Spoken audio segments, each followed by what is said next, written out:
پہنچتا بھی ہے اور نہیں بھی پہنچتا ہے، یہ مردوں پر ڈیپینڈ کرتا ہے کہ مردہ کیسا ہے۔ مردہ مومن ہو تو ثواب پہنچے گا، مردہ کافر ہو تو ثواب نہیں پہنچے گا۔ نعرہ تکبیر، نعرہ رسالت، علماء اہل سنت، ماشاءاللہ، سبحان اللہ، سبحان اللہ۔ بات سمجھ میں آ رہی ہے کہ نہیں سمجھ میں آ رہی ہے؟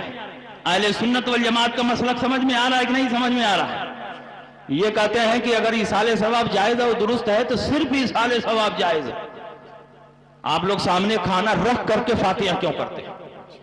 سامنے کھانا رکھنے کا کہیں ثبوت نہیں ہے۔ میں کہتا ہوں تمہارا ثبوت ہو کہ نہ ہو، سامنے کھانا رکھنے کا ثبوت ہے۔ بخاری کی حدیث سے ثابت، سامنے کھانا رکھنا بھی جائز، اس پر پڑھنا بھی جائز، اور پڑھنے کے بعد مسلمانوں کو کھلانا بھی جائز۔ اس حدیث کے راوی حضرت انس بن مالک ہے، وہ فرماتے ہیں کہ میری والدہ محترمہ نے نبی کے لیے مالیدہ بنایا۔ آپ محرم میں مالیدہ بناتے ہو، لیکن آپ کی طرح نہیں، بلکہ انہوں نے اس مالیدہ میں دہی، گھی، کھجور، پنیر اور بہت ساری چیزیں ملا کر شاندار مالیدہ بنایا۔ کہا بیٹے نبی کی خدمت میں لے جاؤ، نبی کو میرا سلام کہنا اور کہنا میری ماں نے آپ کے لیے یہ مالیدہ بنایا ہے، آپ اسے قبول فرما لیں۔ انس بن مالک فرماتے ہیں وہ مالیدہ اور کھانا لے کر آیا، نبی کے سامنے رکھ دیا، اپنی ماں کا سلام پیش کیا، کہا یا رسول اللہ یہ ہدیہ اور تحفہ قبول فرما لیں۔ نبی کے سامنے کھانا رکھا ہوا ہے، نبی کے سامنے مالیدہ رکھا ہوا ہے، لیکن نبی کھانا نہیں شروع فرماتے ہیں، بلکہ نبی اس پر کچھ پڑھ رہے ہیں، کچھ پڑھ رہے ہیں، کچھ پڑھ رہے ہیں، پڑھتے رہے پڑھتے رہے۔ جب پڑھنے سے فارغ ہوئے نبی نے فرمایا اے انس بن مالک جاؤ 10 صحابہ کو بلا کر لاؤ۔ انس بن مالک جاتے 10 صحابہ کو بلا کر لاتے، وہ 10 صحابی بیٹھ کر کھاتے، جب پیٹ بھر جاتا چلے جاتے، نبی فرماتے جاؤ اور 10 صحابہ کو بلا کر لاؤ، وہ بھی آتے اور کھاتے، ان کا پیٹ بھر جاتا، نبی فرماتے جاؤ اور 10 صحابہ کو بلا کر لاؤ۔ 10 صحابہ آتے رہے، کھاتے رہے، آتے رہے، کھاتے رہے، 300 صحابہ کھا کر شکم سیر ہو گئے۔ تو نبی نے فرمایا اے انس بن مالک اب یہ کھانا اٹھاؤ اور اپنے گھر لے جاؤ، اپنی ماں کو سلام کہنا اور کہنا کہ میں نے ان کا ہدیہ اور تحفہ قبول کر لیا ہے۔ انس بن مالک کا بیان ہے خدا کی قسم جب کھانا اٹھایا تو یہ دیکھ کر حیران رہ گیا کہ 300 صحابہ کے کھانے کے باوجود ذرہ برابر اس کھانے میں کوئی کمی نہیں ہوئی ہے، لگتا ہے کھانا پہلے سے اور زیادہ بڑھ گیا ہے۔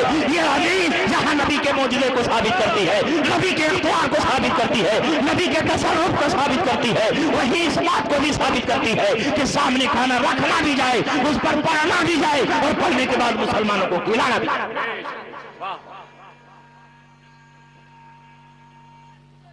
اللہ اکبر، اللہ اکبر، سبحان اللہ، سبحان اللہ، سبحان اللہ۔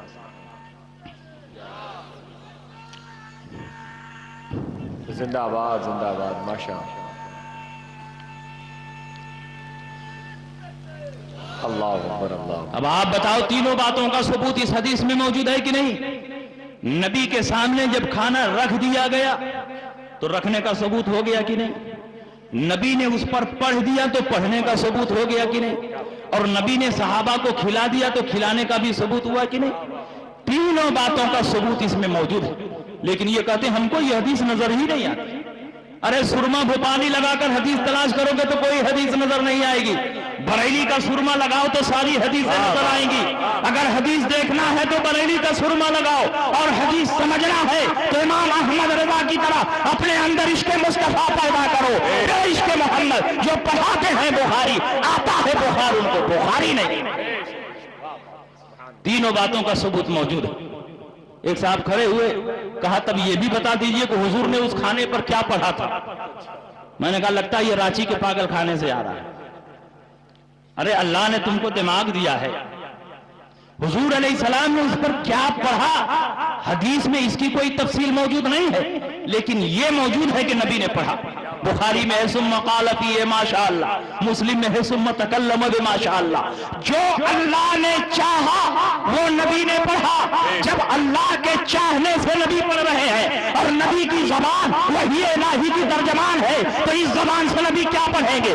گیتا پڑھیں گے، رامائن پڑھیں گے،